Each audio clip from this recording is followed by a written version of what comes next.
छत्तीसगढ़ टोन्ही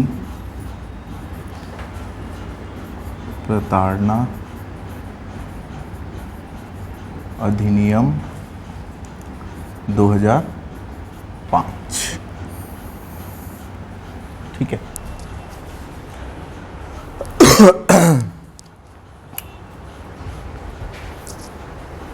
छत्तीसगढ़ टोन्ही प्रताड़ना अधिनियम क्या, मतलब इसको बताने की जरूरत नहीं है कि ये टोन्ही प्रताड़ना क्या होता है। ठीक है। भारत में ना कुछ कुछ समस्याएं ऐसी रही जिसके बारे में आप अभी सोचोगे ना तो आपको समझ में आएगा कि क्या नाटक था भाई ये, मतलब जिसका कोई सर पैर ही नहीं है। उन चीज़ों को लेके हम बहुत साल तक पढ़ते रहे, जैसे सती प्रथा। ठीक है। आप आज सोचोगे तो सोचोगे क्या लॉजिक है भाई इस चीज़ का, ना कोई सर है ना पैर है, बस चले आ रहा है इसलिए चले आ रहा है। ठीक है। उसमें से एक है टोन्ही प्रताड़ना। ठीक। टोन्ही प्रताड़ना जो पूरा एक्ट है ना बहुत छोटा है, एकदम ही छोटा है। ठीक है। बहुत आसान भी है। ठीक है। तो ज़्यादा कॉम्प्लिकेट नहीं करना है इस एक्ट को। ठीक है।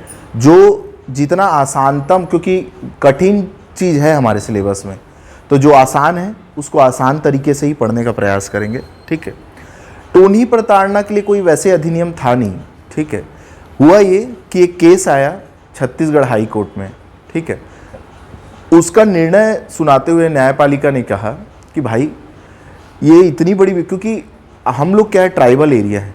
ठीक है। आप देखते हो पूरा ऊपर जंगल, पूरा नीचे जंगल। ठीक है। और मैदानी क्षेत्रों में प्रताड़ना होती है लेकिन उसका प्रकार दूसरा रहता है। ठीक है। प्रताड़ना का प्रकार दूसरा रहता है। और जो ट्राइबल एरिया रहता है वहाँ महिलाओं को बहुत ज़्यादा आज़ादी है। ठीक है। लेकिन वहाँ भी प्रताड़ना का प्रकार क्या है, दूसरा है। उसमें से एक प्रताड़ना का प्रकार ये भी है। ठीक है। तो इसके लिए नियम बनाने के लिए कहा न्यायपालिका ने। ठीक है।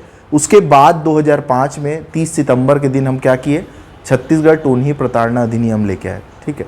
तो हमको पता है कि ये लागू कब हुआ, 30 सितंबर 2005 को लागू हो गया। ठीक। अब ये लागू हुआ किसके साथ, कितनी धाराओं के साथ ये लागू हुआ, 16 धाराओं के साथ ये क्या हुआ, लागू हुआ। 16 धाराओं के साथ क्या हुआ, ये लागू हुआ। ठीक है। अब इस पूरी 16 धाराओं को अगर एक बार याद करने के परिप्रेक्ष्य में देखें, एक बार कॉन्सेंट्रेट कर लीजिए बोर्ड में। देखो ये पूरी जो 16 धाराएं हैं जिसमें 1, 2, 3 को एक स्लॉट में रखो। ठीक है। उसके बाद 4 से 8 को एक स्लॉट में रखो, धारा 4 से धारा 8 तक इसको एक स्लॉट में रखो। उसके बाद 9 और 10 को एक स्लॉट में रखो। उसके बाद 13 और 16 को एक स्लॉट में रखो। ठीक है। क्या बोल रहे हो, 11 12 कहाँ गया है, ऐसा बोल रहे हो, नहीं पढ़ना है। ठीक है। तो 1 2 3 को एक स्लॉट में रखो। 1 2 3 मतलब ये सामान्य है, इसको ये भी ज़्यादा आपके लिए इंपॉर्टेंट नहीं है। ठीक है। 4 से 8 तक, धारा 4 से लेकर धारा 8 तक आपको ये बताया गया है कि किन किन चीज़ों में किस किस प्रकार का क्या होगा, दंड का प्रावधान किया गया है। ठीक है। धारा 4 से लेकर धारा 8 तक क्या बताया गया है कि किन किन चीज़ों के लिए दंड का प्रावधान किया गया है। इसमें वही सामान्य बात है, प्रारंभिक चर्चा, परिभाषा और एक जनरल पॉइंट इसमें धारा 3 में बोला है। ठीक है। तो ये धारा 2 के कुछ पॉइंट भले हमको ध्यान रख सकते हो, वो भी जरूरत नहीं है हमको ध्यान रखने की। ठीक है।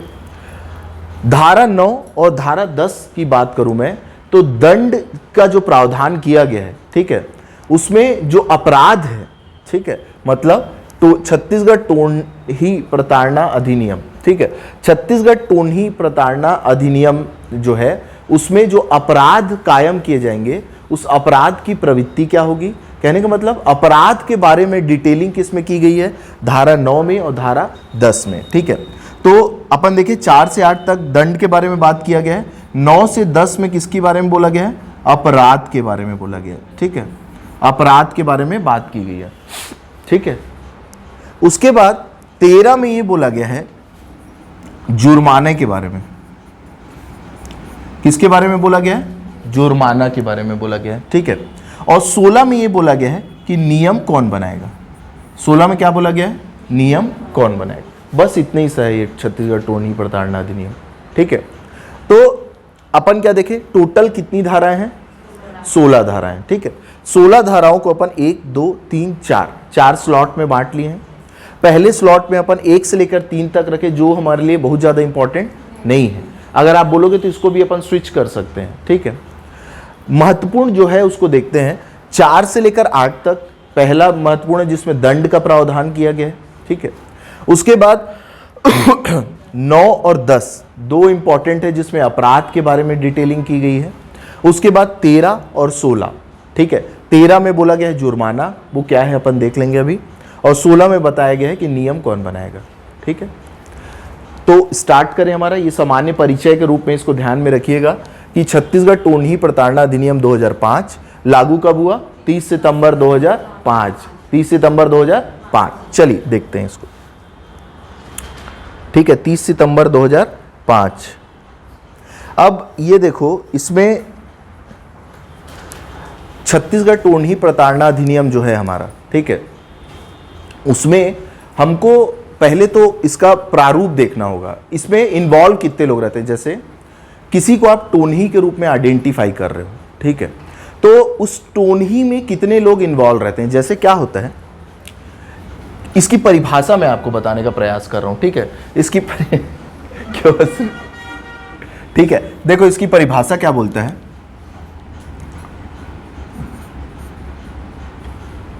इसकी परिभाषा ये बोलता है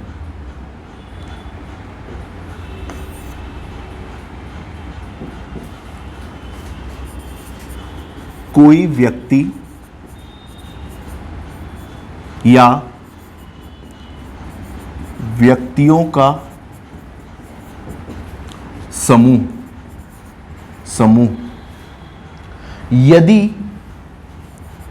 यदि किसी व्यक्ति को या व्यक्ति की यह बोल के पहचान करता है, यह बोल कर पहचान कराता है कि वह व्यक्ति यहां वह को ऐसे कर दे रहा हूं मैं, ठीक है, वह व्यक्ति या व्यक्तियों के समूह, वह व्यक्ति या व्यक्तियों के समूह पशुओं, जीव जंतुओं को जादू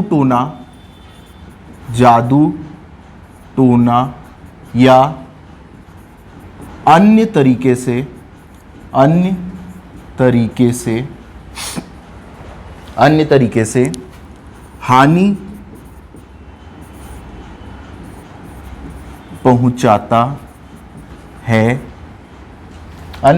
हानि पहुंचाता है, तो उसे टोनही कहेंगे। तो उसे क्या कहेंगे? टोनही कहेंगे। ठीक है,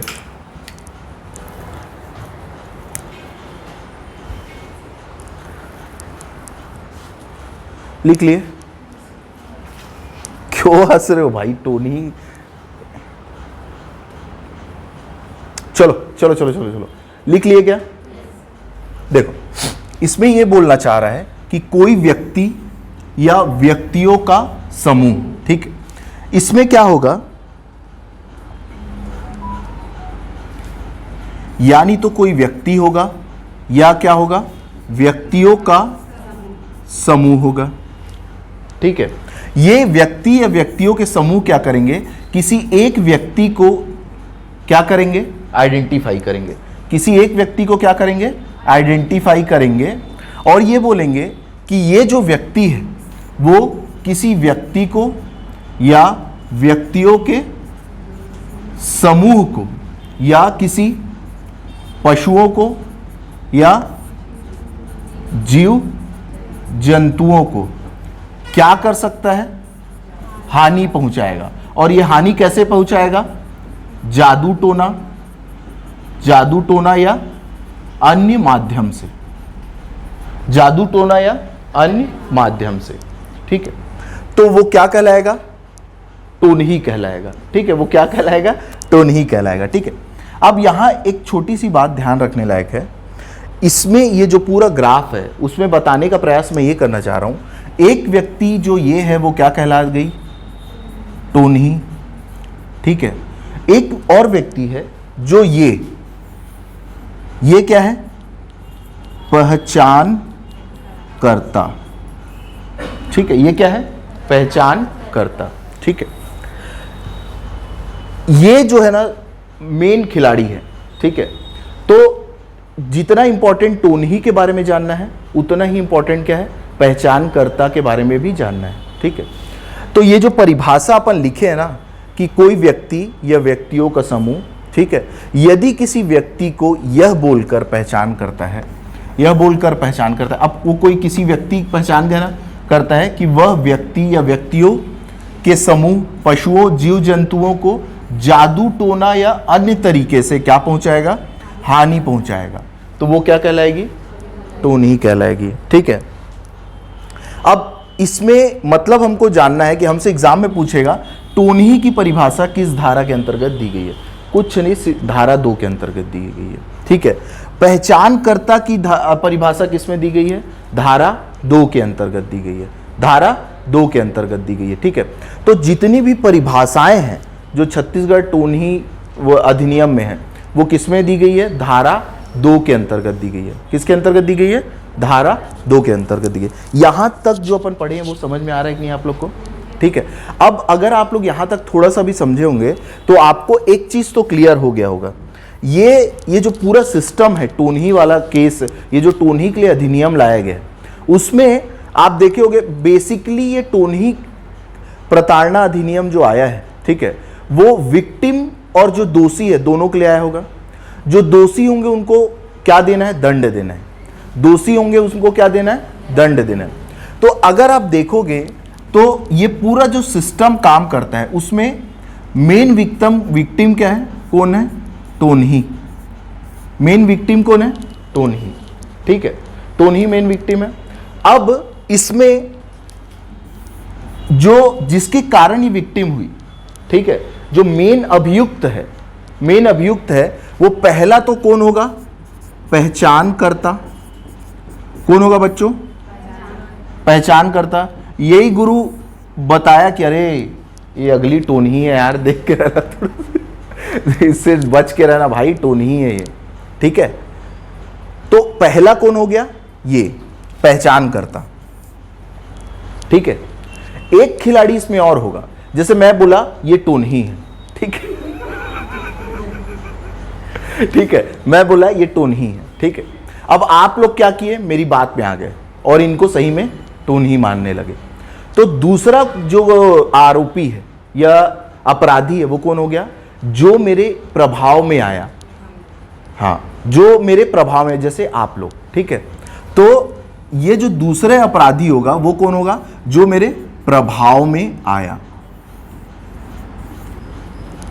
समझ में आ गया? ठीक है, मैं बोला कोई एक व्यक्ति इंडिविजुअल क्या है? टोनही है। ठीक है, अब आप लोग उस बात को मान लिए, मतलब पहला तो पहचानकर्ता मैं जो बोल रहा हूं वो विक्टिम हो गया ये, ठीक है। आप लोग हो गए जो मेरे प्रभाव में आ रहे हो, ठीक है, दूसरा हो गया। तीसरा ये है कि कोई व्यक्ति उठ के आता है, बोलता है कि मैं बैगा हूं, मतलब ओझा हूं मैं, ठीक है, मैं ओझा हूं, मैं मंत्र मारूंगा और ठीक हो जाएगी। ठीक है, तो वो भी तो उसका भी रोजी रोटी चल रहा है, बैगा बैगा बैगा करके, है ना। तो उसको भी तो विक्टिम बनाना जरूरी है। उसको जैसे बाल विवाह में देखे ना आप, जो पंडित पूजा करवा रहा है उसको भी अपन सजा दिए ना, है ना। तो इसमें क्या होता है, जो तीसरा अपराधी होगा बच्चों वो कौन होगा? ओझा। तीसरा अपराधी कौन होगा? ओझा। ठीक है, तो अपन 3 लोग को अभी तक पहचान चुके हैं। 3 लोगों को अपन अभी तक क्या किए? पहचान चुके हैं। पहला टोनही को, ठीक है। दूसरा पहचानकर्ता को, जो प्रभाव में आया उसको, और जो कौन बोला उठ के कि अरे मैं पूजा पाठ करा दूंगी ये ठीक हो जाएगी, ठीक है, वो हो गया अब, है ना, ठीक है। चौथा एक केस और आ सकता है। अब इनको ऐसा लगा गुरु ये बढ़िया धंधा हो सकता है, ठीक है, मैं इसको बोलती हूँ कि अरे मेरे पास काला जादू है, मैं किसी को अपने काला जादू से वश में कर सकती हूँ या किसी को नुकसान पहुँचा सकती हूँ, ठीक है। तो मेरे पास लोग आएंगे, अगर किसी से दुश्मनी है तो मेरे पास आए और मैं उनको बोलूँगी देख ले बहन 1 लाख रुपए दे मेरे को, तो तेरी दुश्मन को मैं नुकसान पहुँचा सकती हूँ। तो हो सकता है ये बिजनेस के रूप में भी काम करना चालू कर दे, है ना। तो यदि कोई व्यक्ति स्वयं को टोन ही बता के माहौल काट रहा है, मतलब कि इंजॉय कर रहा है उस प्रोसेस को, पूरे उस प्रोसेस को इंजॉय कर रहा है, तो वो भी तो अपराधी है ना, उसके कारण भी तो इस चीज को बढ़ावा मिल रहा है ना। तो जो चौथा अपराधी होगा वो स्वयं हो सकता है, स्वयं भी तो हो सकता है ना, स्वयं भी हो सकता है। तो अब जो आने वाली धाराएं हैं वो यही बात करती है। जो पहला है उसमें धारा 4, ठीक है, जो प्रभाव में आ गया, इन्फ्लुएंस में आ गया, उसके लिए धारा 5, ठीक है।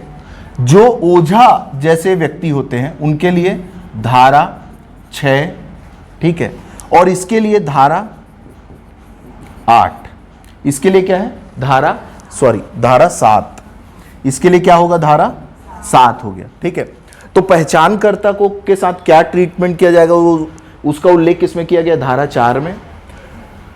प्रभाव में जो व्यक्ति आ गए हैं उनके साथ कैसा व्यवहार करना है। कई लोग रहते हैं ना, बहती गंगा में हाथ दे, कभी भी देखना जब लड़ाई होती है ना तो स्टार्ट कमजोर आदमी कभी नहीं करेगा, लेकिन ना जब देखेगा पूरा फील्डिंग सेट हो गया तो जाके अपना माहौल लूट लेगा, है ना, 2-4 डंडा मार देगा। तो यही वही उसी कैटेगरी के लोग हैं। तो प्रभाव में जो है उनके लिए धारा 5। ओझा जो बोलते हैं इस चीज को मैं नियंत्रित करता हूं, मेरे को जादू टोना आता है, उसके लिए धारा 6।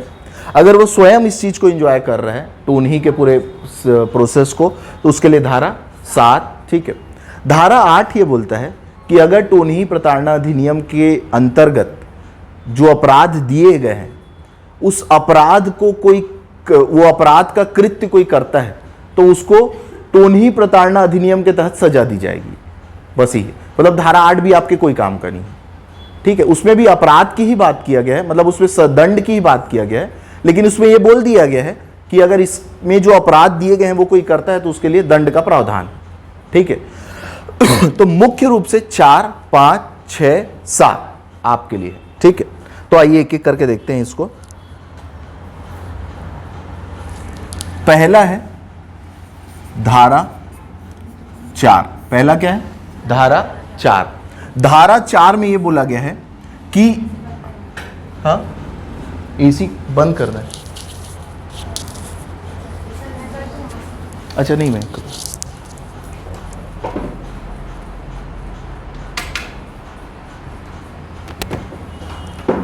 ठीक है। धारा 4 में बोला गया है कि जो टोनही के रूप में पहचान करता है या पहचान करता है उसके लिए क्या किया गया है, दंड का प्रावधान किया गया है। अब वो दंड क्या होगा, आपको 3 वर्ष की सजा मिल सकती है, 3 वर्ष की सजा मिल सकती है, और आपको क्या हो सकता है, जुर्माना। और क्या हो सकता है आपको, जुर्माना के बारे में बताया नहीं गया कितना है जुर्माना, ठीक है, वो आगे पता चलेगा क्यों नहीं बताया गया, ठीक है। तो क्या बोला है, जो पहचान करता व्यक्ति होगा, मतलब जो आइडेंटिफाई कर रहा है, जैसे मैं बोल रहा हूं ये टोनही है, तो मैं पहले अपराधी हूं और मेरे को क्या करना पड़ेगा, 3 साल की सजा हो सकती है अगर ये काम मैं करता हूं तो, ठीक है। और मेरे को जुर्माना भी हो सकता है, ठीक है। जुर्माना कोई फिक्स रकम नहीं होगी, जितना मेरे पहचानने के कारण इनको नुकसान हुआ है वही मेरा जुर्माना होगा, ठीक है, ठीक है। जो क्या बोल रहा है, मेरे इस बोलने के चक्कर में जितना इनको नुकसान हुआ है वही मेरा क्या होगा, जुर्माना होगा, ठीक है। तो पहला धारा 4 है, कुछ नहीं, सिर्फ यही बोला है कि पहचान करता, दंड और 3 वर्ष की सजा होगी, ठीक है। समझ में आ गया, आगे बढ़े। अब आगे ये बोलता है धारा 5, धारा 5, धारा 5 ये बोलता है कि जो व्यक्ति प्रभाव में आए थे उनके लिए भी क्या होगा, दंड का प्रावधान, दंड का प्रावधान होगा। और जो पहचान करता है उससे ज्यादा बड़ा अपराधी है जो उसके प्रभाव में आए हैं।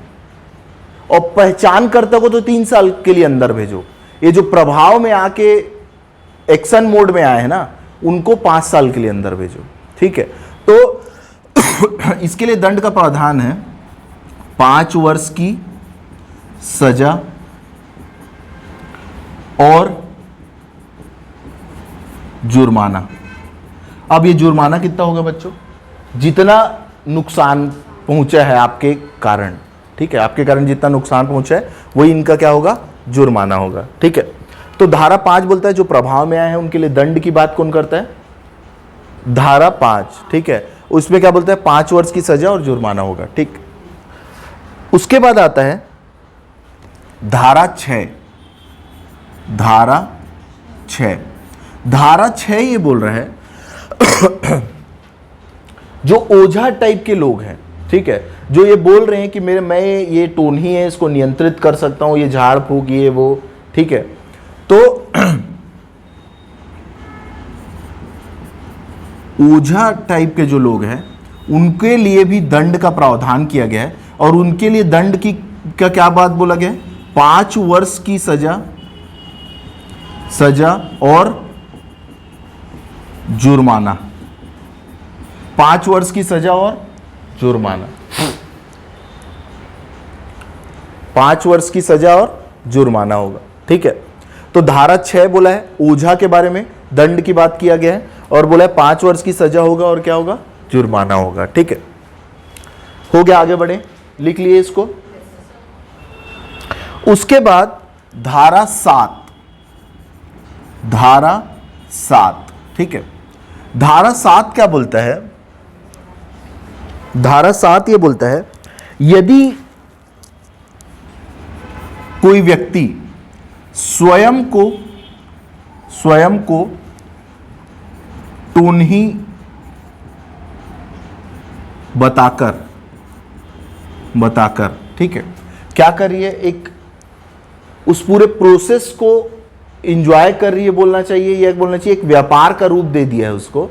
ठीक है, तो उसके लिए भी दंड का प्रावधान किया गया है, उसके लिए भी क्या किया गया है, दंड का प्रावधान किया गया है। और बोला गया है उसको 1 वर्ष की सजा हो सकती है और क्या होगा, जुर्माना हो सकता है। 1 वर्ष की सजा हो सकती है और क्या हो सकता है, जुर्माना हो सकता है। ठीक है, 1 वर्ष की सजा और जुर्माना हो सकता है। धारा 7 समझ में आ गया। ठीक है, मैं आपको बताया धारा 8 जो है, धारा 8 ये बोलता है कि ये जो टोन्ही प्रताड़ना अधिनियम है, टोन्ही प्रताड़ना अधिनियम है, उसमें कोई अपराधों का अगर जिक्र है, अपराधों का जिक्र है, और अगर वो अपराध आप करते हो, आप किए, तो आपको क्या मिलेगा, दंड मिलेगा। और किसके तहत दंड मिलेगा, टोन्ही प्रताड़ना अधिनियम के तहत।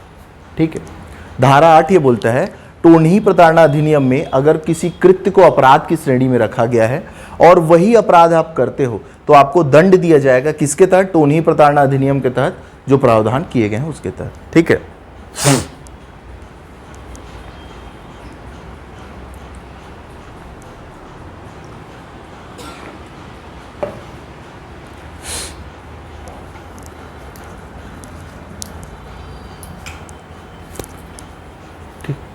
हो गया।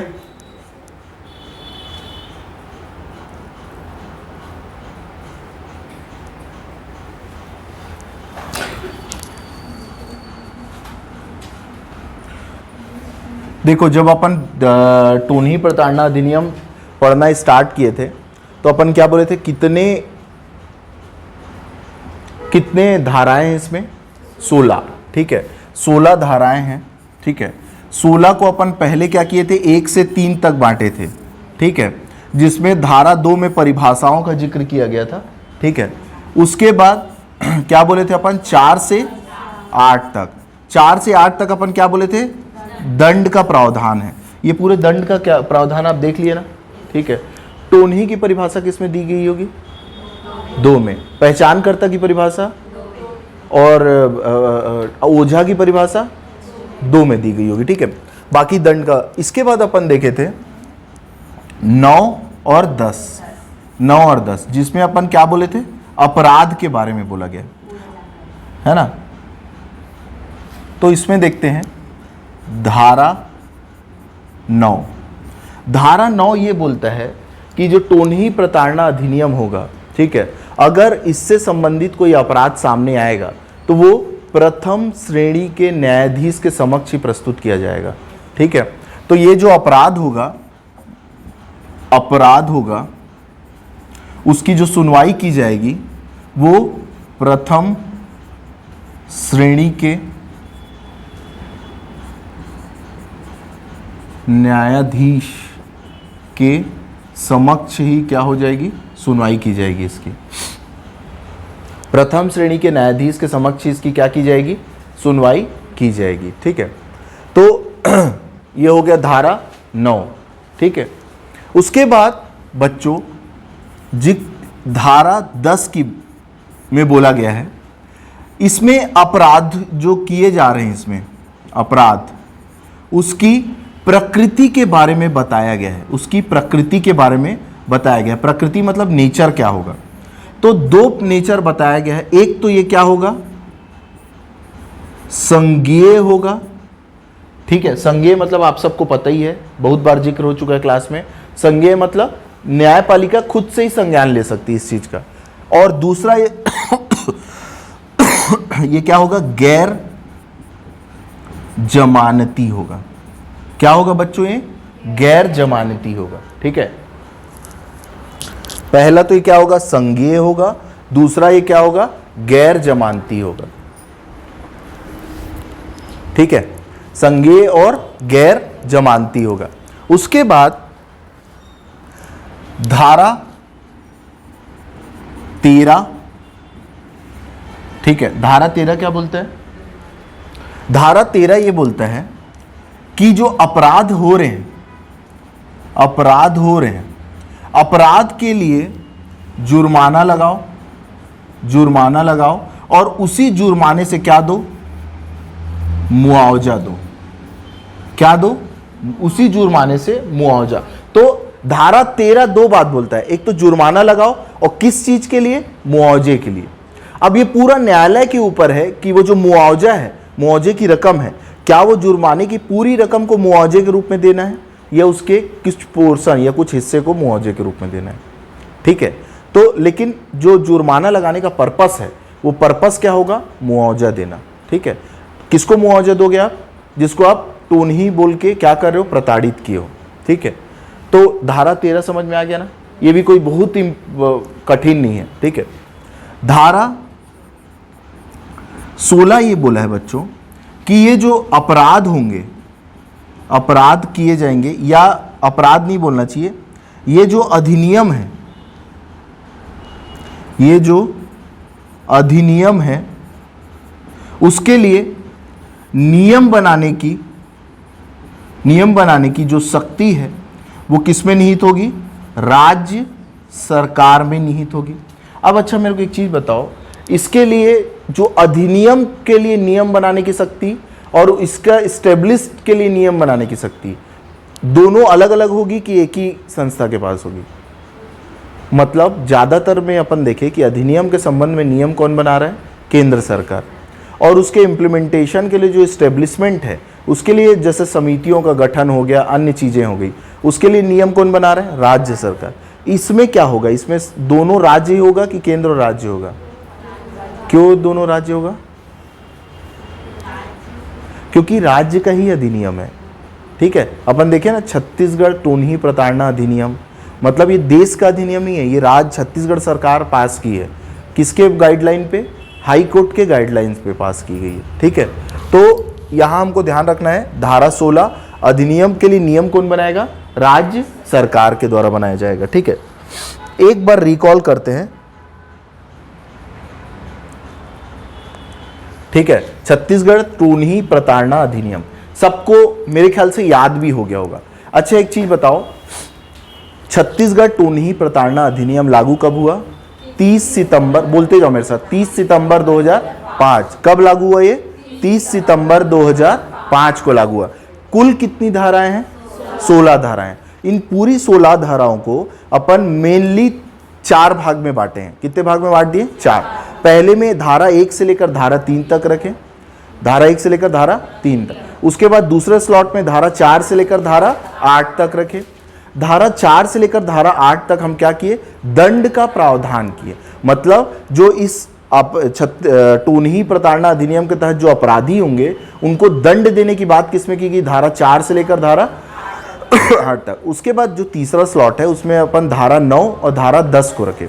उसमें हम अपराध के बारे में बात किए। हम ये बोले कि ये जो अपराध होगा उसको किस न्यायालय के सामने प्रस्तुत करना है, और ये जो अपराध है उसकी प्रकृति क्या होगी, उसका नेचर क्या होगा। ठीक है, उसके बाद अपन एक और दो धारा और पढ़े, धारा 13 और धारा 16। धारा 13 में अपन जुर्माने की बात किए जिसको मुआवजे के रूप में देना है। धारा 16 में हम ये देखें कि नियम कौन बनाएगा।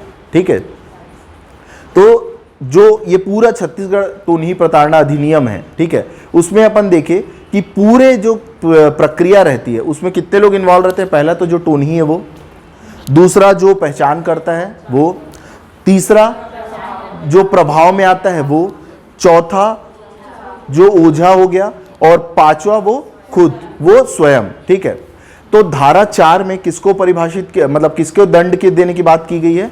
पहचानकर्ता को। धारा 4 में किसको दंड देने की बात की गई है? पहचानकर्ता को। अब ये जो पहचानकर्ता को आप दंड दोगे, ठीक है, उसको दंड क्या होगा? 3 वर्ष की सजा या जुर्माना। ठीक है, धारा 5, धारा 5 में किसको दंड दोगे? जो प्रभाव में आ रहा है, जो प्रभाव में आ रहा है। अब जो प्रभाव में आ रहा है बच्चों, उनके लिए कितने दंड का बात की गई है? 5 साल की सजा। ठीक है, 5 साल का कठोर कारावास ऐसा बोला गया है। ठीक है, कठोर कारावास। उसके बाद जुर्माना भी रहेगा। ठीक है, उसके बाद क्या हो गया? धारा 6। धारा 6 में किसको दंड देना है? ओझा को। ओझा को। ठीक है, ओझा को कितना दोगे? 5 साल की सजा। ओझा को कितना दोगे? 5 साल की सजा हो गई। ठीक है, उसके बाद कौन आता है? वो स्वयं। ठीक है, उसको कितने साल की सजा दोगे? 1 साल की सजा। उसको 1 साल की सजा दोगे। ठीक है, मतलब ये जो दंड है पहले 3 साल, फिर बीच में दोनों में 5-5 साल, और फिर 1 साल। ठीक है, उसके बाद जो अपराध की बात की गई है तो प्रथम श्रेणी न्यायिक मजिस्ट्रेट के सामने प्रस्तुत होगा। उसके बाद जो क्या बोलते हैं आपका धारा 10 है, सेक्शन 10 है, वो क्या बोला है? ये जो अपराध होगा, अपराध की प्रकृति की बात करता है। मतलब ये क्या होगा? संज्ञेय होगा, और क्या होगा? गैर जमानती होगा। ठीक है, और धारा 13 क्या बोलता है? जुर्माने की बात की गई है, जुर्माना लगाओ और इसी को किस रूप में दो? मुआवजे के रूप में दो। ठीक है, और धारा 16 में क्या बोला गया? नियम कौन बनाएगा? राज्य सरकार। तो मेरे को अब ये याद हो गया आप लोग को। ठीक है, फाइनली अपन इससे संबंधित कुछ क्वेश्चन है उसको देख लेते हैं। इसके साथ साथ जो कल अपन एक्ट पढ़े थे ना एक तो उसके भी क्वेश्चन एमसीक्यू सॉल्व कर लेते हैं। ठीक है, चलो पहला क्या क्वेश्चन है? व्यथित व्यक्ति कौन है? कौन है भैया व्यथित व्यक्ति? घरेलू हिंसा से प्रभावित प्रत्यर्थी ए और बी दोनों, इनमें से कोई नहीं। कौन है? घरेलू हिंसा से प्रभावित। ठीक है, दूसरा बोल रहा है बालक की श्रेणी में निम्न में से कौन शामिल नहीं है? ठीक है, कौन शामिल नहीं है बोल रहा है? दत्तक, पोषित, सौतेला, 18 वर्ष से अधिक आयु का। आसान है ये, सबको समझ में आ गया ना? प्रतिकर आदेश से क्या अभिप्राय है? ठीक है, प्रतिकर आदेश से क्या अभिप्राय? पहला, मजिस्ट्रेट द्वारा जारी क्षतिपूर्ति आदेश है, मजिस्ट्रेट द्वारा जारी संरक्षण आदेश है, मजिस्ट्रेट द्वारा जारी अभिरक्षा आदेश है। इनमें से कोई नहीं।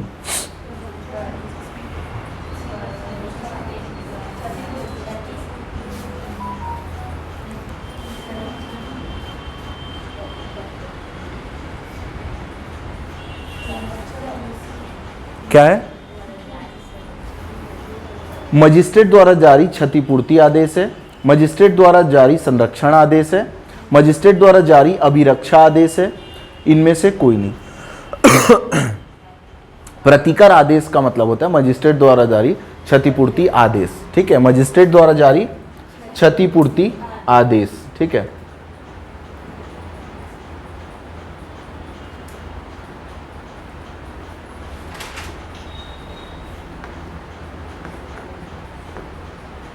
छोड़िए, देखो मजिस्ट्रेट द्वारा जारी क्षतिपूर्ति आदेश। अच्छा, एक चीज मेरे को यहां आप लोग को बताना है कि ये जो प्रतिकर है वो क्या है। मतलब क्या हुआ, अपन अब कल ये एक्ट जो अपन पढ़ रहे थे, ठीक है, उसमें अपन ये देखे कि अगर आपको घरेलू हिंसा का सामना करना पड़ रहा है, ठीक है, तो एक पूरी न्यायिक की प्रक्रिया है कि पहले सूचना DIR फाइल होगा, ठीक है, उसके बाद आप मजिस्ट्रेट के पास 3 दिन के अंदर कहाँ चले जाओगे? मजिस्ट्रेट। अब DIR के लिए आप किसके पास जा सकते हो? संरक्षण अधिकारी, ठीक है, उसके बाद सेवा प्रदाता, उसके बाद पुलिस और डायरेक्ट मजिस्ट्रेट। तो यदि DIR फाइल हो गया, उसके 3 दिन के अंदर कार्रवाई स्टार्ट होना चाहिए। मजिस्ट्रेट के पास पहुंचा और ये पूरा फिर 60 दिन का प्रोसेस है, और 60 दिन के अंदर आपको क्या देना है? एक आदेश पास करना है, ठीक है। आदेश जब पास होता है तो मैं आपको बताया था कि आदेश बहुत प्रकार के हो सकते हैं, ठीक है, जैसे प्रतिकर हो गया, संरक्षण हो गया, ठीक है, और एक धनादेश करके होता है, धनादेश हो गया, ठीक है, अभिरक्षा हो गया, है ना।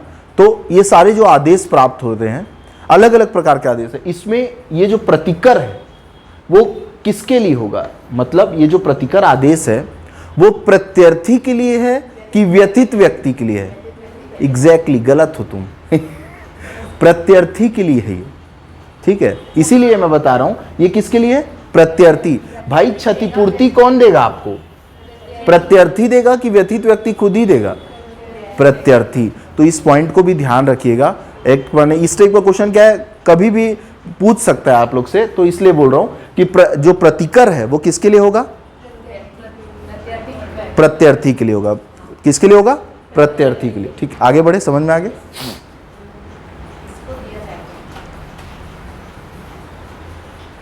अभिरक्षा आदेश से अभिप्रेत है मजिस्ट्रेट द्वारा जारी क्षतिपूर्ति आदेश, मजिस्ट्रेट द्वारा जारी संरक्षण आदेश, ठीक है, मजिस्ट्रेट द्वारा जारी अधिग्रहण आदेश, इनमें से कोई नहीं।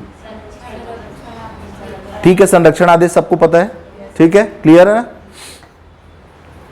व्यथित व्यक्ति में शामिल होता है घरेलू नातेदारी से क्या अभिप्रेत है? दो व्यक्तियों के घनिष्ठ संबंध, आपसी प्रेम और सद्भावना, पति पत्नी के मध्य घनिष्ठ संबंध, इनमें से कोई नहीं।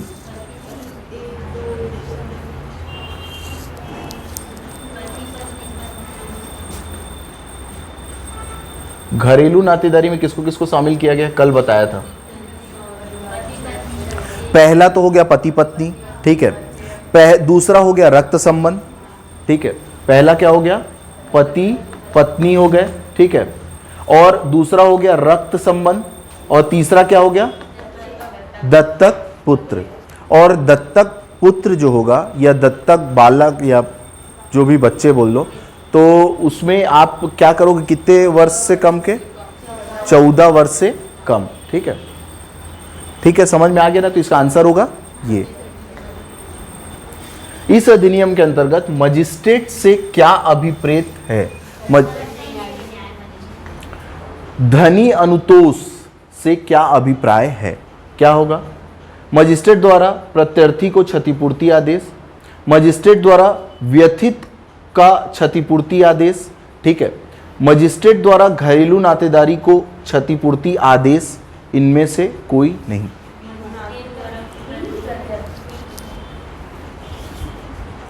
फिर से पढ़ रहा हूं, धनी अनुतोष से क्या अभिप्रेत है?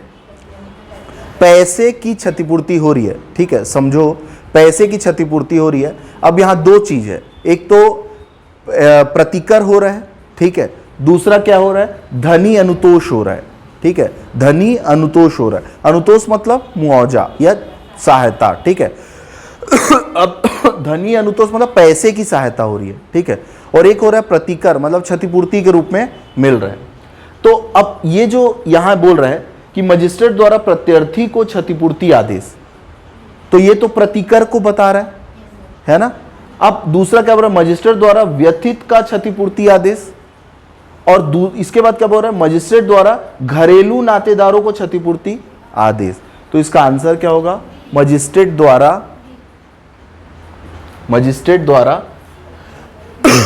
घरेलू नातेदारे को धनी अनुतोष, है ना। मजिस्ट्रेट द्वारा धनी अनुतोष किसको दिया जाएगा, घरेलू नातेदारों को क्षतिपूर्ति आदेश। ठीक है, ठीक है।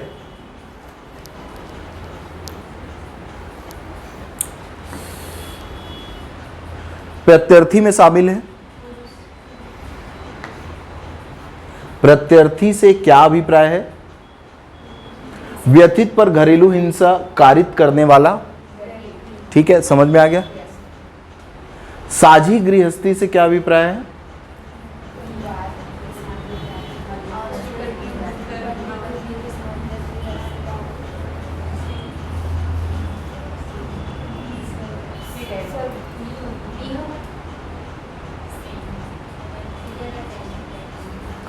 पति पत्नी के नातेदारों के मध्य गृहस्थी, ठीक है। और सी क्या है, पति पत्नी के मध्य गृहस्थी। यानी इसकी फोटो खींचो, कल बताना इसका आंसर।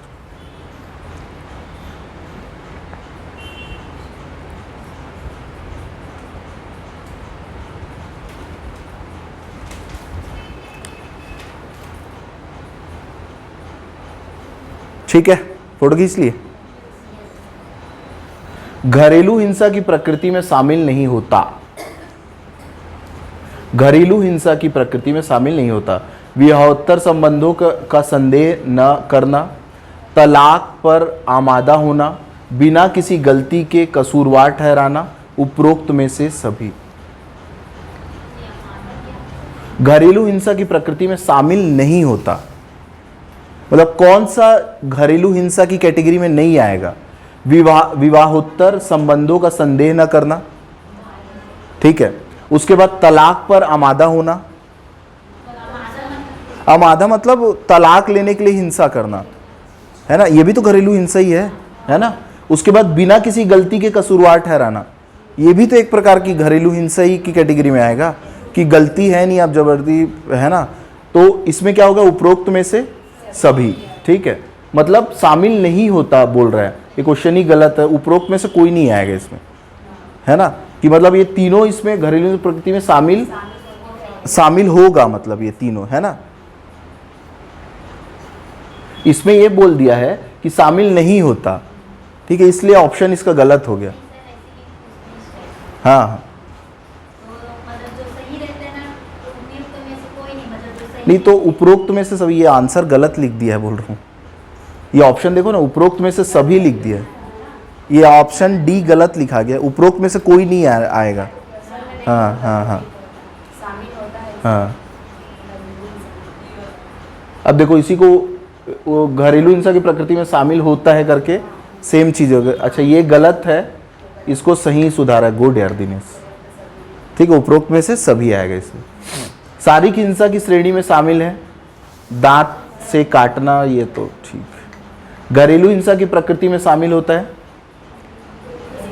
शारीरिक बल का प्रयोग करना, अभद्र तथा अमानवीय भाषा का प्रयोग करना, ठीक है, और कम बुद्धि तथा आत्महत्या करने हेतु उकसाना, और उपरोक्त में से सभी, ठीक है। घरेलू हिंसा की श्रेणी में शामिल नहीं है शारीरिक हिंसा, ठीक है, मौखिक एवं भावनात्मक हिंसा, लैंगिक हिंसा और धार्मिक हिंसा। शारीरिक हिंसा की श्रेणी में शामिल नहीं है गाली गलौज करना, मारपीट करना, लात मारना, ढकेलना, यह इसमें क्या बोल रहा है, शारीरिक हिंसा, गाली गलौज शारीरिक हिंसा थोड़ी ना, ठीक है। मौखिक और भावनात्मक हिंसा, अपमानित करना, ठीक है, चरित्र व आचरण का दोषारोपण करना, दहेज इत्यादि संबंध में अपमान करना, उपरोक्त में से सभी। क्या होगा, सभी। मौखिक और भावनात्मक हिंसा की श्रेणी में शामिल नहीं है, ठीक है। अपमानित करना, ठीक है। चरित्र व आचरण पर दोषारोपण करना, शारीरिक पीड़ा, मतलब शारीरिक पीड़ा मौखिक और भावनात्मक थोड़ी न हुई, फिजिकल होगी ना ये तो, है ना। तो सी ही होगा इसका आंसर, है ना। आर्थिक हिंसा की श्रेणी में शामिल नहीं है। क्या है भैया? बच्चों के अनुरक्षण के लिए धन का उपलब्ध न कराना, ये भी एक प्रकार की आर्थिक हिंसा ही है, ठीक है। बच्चों के लिए खाना, कपड़े, दवाइयाँ उपलब्ध न कराना, ये भी क्या है? एक प्रकार की आर्थिक हिंसा ही है। रोजगार करने से रोकना आर्थिक हिंसा है। घर से निकलने के लिए विवश न करना, नहीं होगा, डी आंसर होगा इसका, ठीक है। घरेलू हिंसा घटित होने की सूचना किस अधिकारी को दी जाती है? किसको दोगे? थाना प्रभारी, संरक्षण अधिकारी को, प्रथम सत्र न्यायाधीश को, राज्य महिला आयोग को। किसको दोगे? दोनों हो सकता है। घरेलू हिंसा घटित होने की सूचना किस अधिकारी को दी जाती है? संरक्षण अधिकारी को भी दे सकते हैं और न्यायिक मजिस्ट्रेट को भी दे सकते हैं, दोनों को दे सकते हैं अपन, है ना। तो ये क्वेश्चन क्या हो गया? गलत। थाना प्रभारी को भी दे सकते हैं, पुलिस को भी दे सकते हैं, ठीक है। नहीं होना था, ठीक है, ये भी क्वेश्चन गलत है। घरेलू हिंसा की सूचना पर पुलिस अधिकारी, सेवा प्रदाताओं और मजिस्ट्रेट का क्या कर्तव्य होता है? ठीक है, इसमें क्या बोला है? व्यथित व्यक्ति को संरक्षण, धनी अभिरक्षा, निवास, प्रतिकर इत्यादि राहत के लिए, आ जाओ, इत्यादि राहत के लिए आवेदन करने का अधिकार की रक्षा करना, ठीक है। दूसरा, सेवा प्रदाताओं व संरक्षण प्रदाताओं की सेवाओं की उपलब्धता का अधिकार, उपरोक्त में से सभी। क्या होगा इसका? उपरोक्त में से सभी होगा इसका, ठीक है। संरक्षण अधिकारी की नियुक्ति कौन करता है? राज्य सरकार। देख रहे हैं ना आप लोग, ठीक है। संरक्षण अधिकारी की नियुक्ति के संबंध में क्या सही नहीं है? ठीक है, नियुक्ति का प्रावधान धारा 8 में किया गया है, ठीक है।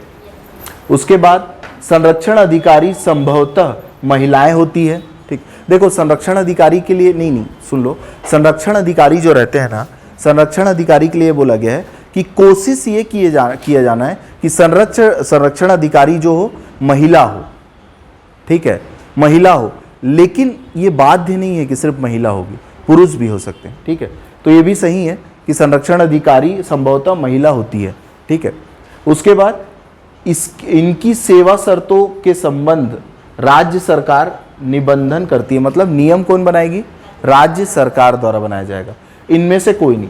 अब ये बताओ संरक्षण अधिकारी की नियुक्ति के संबंध में क्या सही नहीं है?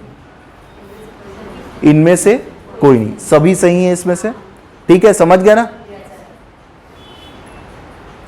संरक्षण अधिकारी के कर्तव्यों में शामिल है, ठीक है। क्या बोला है? मजिस्ट्रेट को उसके कर्तव्य निर्वहन में सहायता करना, ठीक है।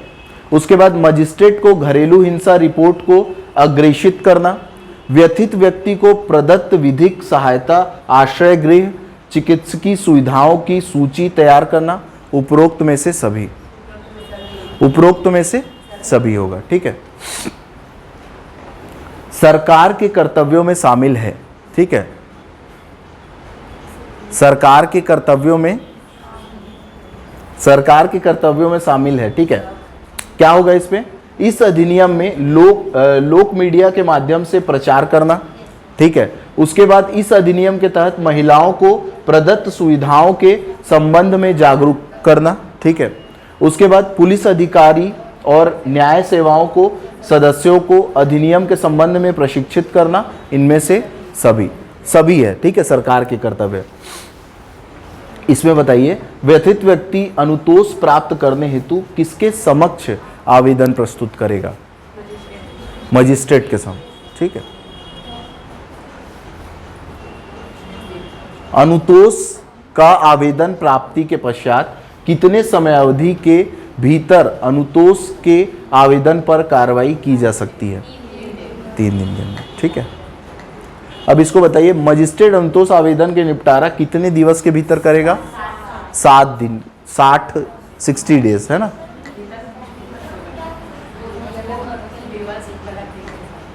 क्या?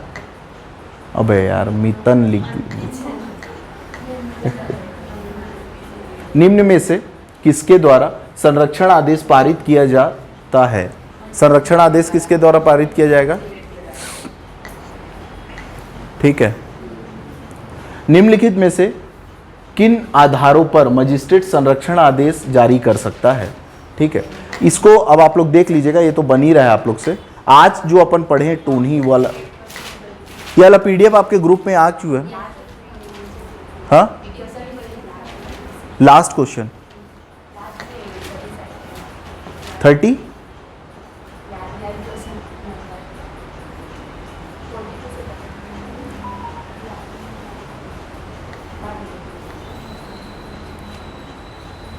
बताओ, धनी अनुतोष में शामिल होते हैं, ये क्या हो गया?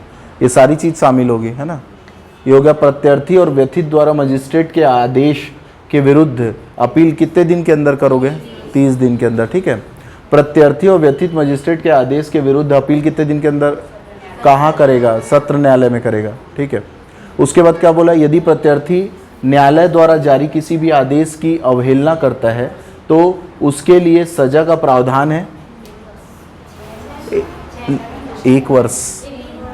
1 वर्ष, 1 वर्ष, 1 वर्ष है। ठीक है, नियम कौन बनाएगा भैया? क्या लिखा है? उपयुक्त अधिनियम के संबंध में नियम बनाने का अधिकार किसे दिया गया है? एक बार फिर से पढ़ लो। उपयुक्त अधिनियम के संबंध में नियम बनाने का अधिकार किसे दिया गया है? केंद्र सरकार को दिया ना। क्या लिखा है देखिए, उपयुक्त अधिनियम, है ना। उपयुक्त क्वेश्चन में ना क्या होता है पता है? अपन, आप कोई भी एग्जाम दो, आप लोग भी पहले एग्जाम दिए होंगे, एवरेज अगर मैं निकालूं, मैं अपना भी अगर एवरेज निकालूं, जिस एग्जाम में मैं सेलेक्ट भी हुआ उसमें भी मैं देखता हूं तो मैं 5 या 6 गलती ऐसी की हूं जो मेरे को पता है, और ऐसा मेरे ख्याल से हर एक व्यक्ति के साथ हो रहा है। ठीक है, तो इसको थोड़ा सा ध्यान देना। ये ना मेरे ख्याल से एक नॉर्मल लॉस की कैटेगरी में आता है। नॉर्मल लॉस किसको बोलते हैं? जिसको नियंत्रित नहीं किया जा सकता। ठीक है, लेकिन उसको कंट्रोल किया जा सकता है, मतलब कम किया जा सकता है। ठीक है, अब ये क्या है ये? ठीक है, अधिनियम के अनुसार टोन्ही से क्या अभिप्रेत है? कहाँ है आपका क्वेश्चन? नहीं मिला गया? चलो छोड़ो। अधिनियम के अनुसार टोन्ही से क्या अभिप्रेत है? तांत्रिक, बैगा, भूत प्रेत, काले जादू करने वाली, या वह जानकार। ठीक है ना। अधिनियम के अनुसार पहचानकर्ता से क्या आशय है? ठीक है, वह व्यक्ति जो किसी अन्य व्यक्ति को टोन्ही के रूप में उपदर्शित करता हो। ठीक है, तो यही होगा इसका, वह व्यक्ति जो टोन्ही को पहचानता हो, ये नहीं, ये होगा वह व्यक्ति जो किसी अन्य व्यक्ति को टोन्ही के रूप में उपदर्शित करता हो। ठीक है, उपरोक्त अधिनियम के संबंध में अपराधों का विचारण किसके न्यायालय में किया जाएगा? किसके न्यायालय में करोगे? प्रथम श्रेणी दंडाधिकारी, द्वितीय सत्र न्यायालय में, ए और बी दोनों, इनमें से कोई नहीं, प्रथम श्रेणी। ठीक है, अधिनियम के अनुसार ओझा से क्या अभिप्राय है? वह जो टोन्ही के द्वारा किए गए प्रभाव को समाप्त करने का दावा करता हो। ठीक है, निम्न में से क्या सही है? यह अन्य विधियों को असंगत की सीमा तक शून्य करती है। ठीक है, यह अन्य विधियों के अतिरिक्त व इसके अल्पीकरण के अलावा प्रवृत्त है, ए और बी दोनों, इनमें से कोई नहीं। क्या बोल रहा है? निम्न में से क्या सही है? ठीक है, इसको फिर से पढ़ते हैं। ये बोल रहे हैं यह अन्य विधियों को असंगत की सीमा तक शून्य करती है। ठीक है, और इसमें बोला है यह अन्य विधियों के अतिरिक्त व उनके अल्पीकरण के अलावा प्रवृत्त करती है। मतलब कि ये बोलना चाह रहा है कि जो टोन्ही प्रताड़ना अधिनियम है, देखो पहला, यह अन्य विधियों को असंगत की सीमा तक शून्य करती है। अन्य विधियां जो है, मतलब तो ऐसी कोई विधि जो टोन्ही प्रताड़ना को ओवरटेक करने की कोशिश करती है, उसका वो शून्यकरण कर देती है, शून्य कर देती है। उसका वो क्या कर देती है? शून्यकरण। मतलब कि इसमें एक प्रावधान है जिसमें ये बोला गया है कि आप इसको अपील नहीं कर सकते। मतलब इसको हाई कोर्ट ऐसे बड़े कोर्ट में अपील नहीं कर सकते, ठीक है। इसमें ये बोला गया है कि अगर इसके नियंत्रण के लिए कोई अधिकारी कोई स्टेप लेता है, ठीक है, आप उसके खिलाफ उसको सजा नहीं दे सकते, ठीक है। और अन्य कोई उपबंध बोलता है कि अधिकारी कोई गलत काम करते हैं या नियमों का उल्लंघन करते हैं तो उनके ऊपर सजा का क्या होगा, प्रावधान होगा, ठीक है। तो इस केस में हमको समझना है कि ये क्या करता है, ये जो नियम है वो अन्य उपबंधों का सुन्नीकरण करता है, ठीक है। अन्य उपबंधों का मतलब कोई अन्य कानून कुछ बोलता है, इसके लिए टोनही प्रताड़ना अधिनियम के तहत जो प्रावधान है उसको आप शून्य नहीं कर सकते, ठीक है, ठीक है, समझ रहे हो ना। जैसे संविधान में एक बात बोला गया है कि मौलिक अधिकारों से असंगत विधियां क्या होगी, शून्य होगी, बोला गया है ना, ठीक है। संविधान जब बनाया गया तो उसमें यह बोला गया कि संविधान बनाने से पहले के भी अगर कोई नियम है, अगर कोई पारंपरिक नियम है जो कब से चले आ रहे हैं, जब संविधान नहीं बना था तब से, उसके बाद भी अगर कोई नियम चले आ रहे हैं और उसके कारण मौलिक अधिकारों का उल्लंघन हो रहा है तो वो नियम क्या हो जाएंगे, शून्य हो जाएंगे। सेम वही बात ये बोल रहा है, ठीक है। तो इसमें क्या होगा, यह अन्य विधियों को असंगत की सीमा तक शून्य करती है, ठीक है। किसी व्यक्ति द्वारा किसी अन्य व्यक्ति को टोनही के रूप में पहचान करने के लिए दंड का प्रावधान, पहचान करोगे तो कितने जुर्माने का आदेश कौन देता है, कौन देगा, लोक अदालत, जिला न्यायालय, सक्षम न्यायालय, इनमें से कोई नहीं, सक्षम न्यायालय। और सक्षम न्यायालय कौन है, प्रथम श्रेणी न्यायिक मजिस्ट्रेट। सक्षम न्यायालय कौन है, टोनही के रूप में उपदर्शित किसी व्यक्ति को अन्य व्यक्तियों द्वारा मानसिक व शारीरिक प्रताड़ना देने पर दंड का प्रावधान किया गया। 5 वर्ष का कठोर कारावास, 5 वर्ष का साधारण कारावास, 3 वर्ष का कठोर कारावास, इनमें से कोई नहीं। 5 वर्ष का कठोर, ये किसकी बात कर रहा है, जो प्रभाव में आके, ठीक है। देखो इसमें क्या बोला है, टोनही के रूप में उपदर्शित किसी व्यक्ति को अन्य व्यक्ति मतलब जो प्रभाव में हो द्वारा मानसिक और शारीरिक प्रताड़ना देने पर दंड का प्रावधान किया गया, ठीक है। उसके बाद भाई साहब ये क्या बोल रहा है, किसी व्यक्ति द्वारा स्वयं को ओझा के रूप में उपदर्शित करने पर दंड का प्रावधान किया गया। अब देखो ये अच्छा क्वेश्चन है, 5 वर्ष का साधारण कारावास, 5 वर्ष का कठोर कारावास, 3 वर्ष का कठोर कारावास, इनमें से कोई नहीं।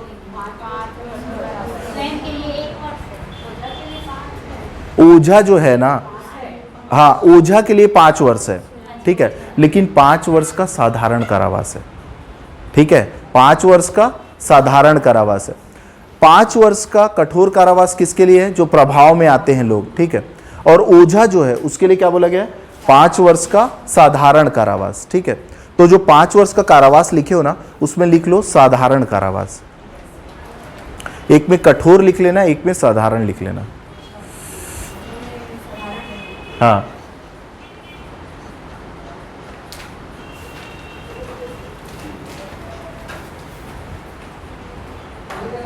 नहीं लिख रही बेटा, तो खींच लो।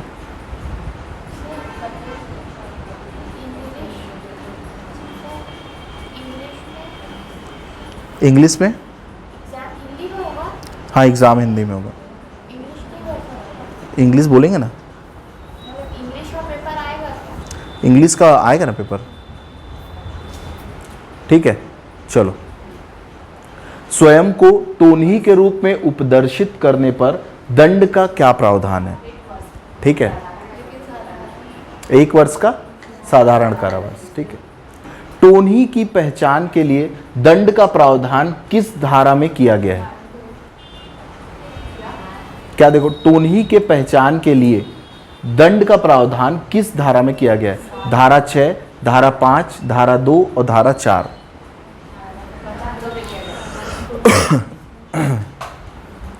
सॉरी, धारा 4, ठीक है। निम्नलिखित कथनों पर विचार कीजिए। इस अधिनियम के अधीन दंडनीय समस्त अपराध संज्ञेय और अजमानती हैं, ठीक है, ये तो बोला है, किस में बोला है ये?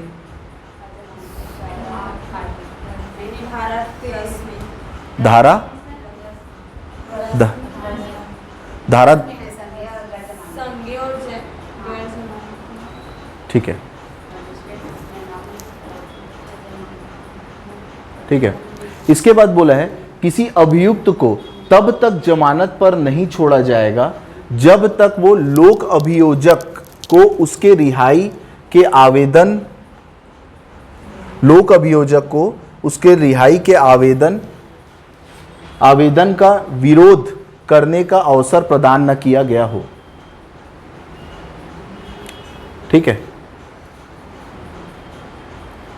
अब ये कथन है और एक कारण है। ठीक है, अब इसका आंसर है कथन और कारण दोनों सही है और कारण कथन की उपयुक्त व्याख्या करता है। ठीक है, दूसरा, कथन और कारण दोनों सही है और कारण कथन की उपयुक्त व्याख्या नहीं करता है।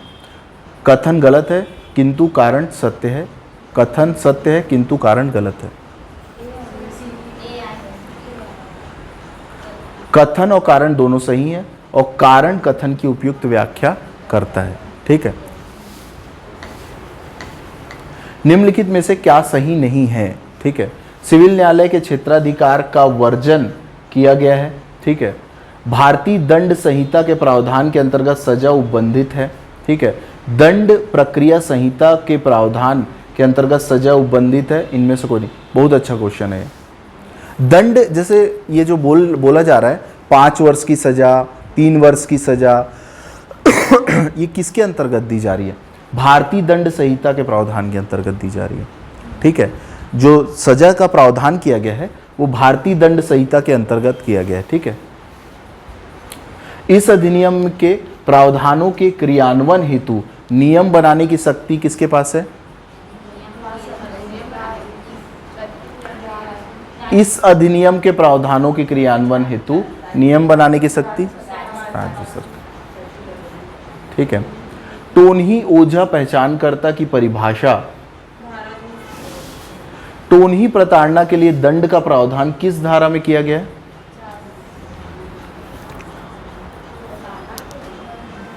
टोनही प्रताड़ना के लिए दंड का प्रावधान किस धारा में किया गया है? धारा, ये क्वेश्चन थोड़ा पूरा नहीं, क्लियर नहीं है। ठीक है, प्रथम श्रेणी न्यायिक मजिस्ट्रेट को किस धारा के अंतर्गत सुनवाई का अधिकार है? धारा 9। ठीक है, न्यायालय द्वारा अभियुक्त को जुर्माने का आदेश किस धारा के अंतर्गत है? ठीक है, अच्छा, ये टोनही प्रताड़ना क्या है? संज्ञेय है, जमानती है, संज्ञेय या अजमानती है? क्या है? संज्ञेय अजमानती है। ठीक है, चलो आज हाँ PDF नहीं मिला है।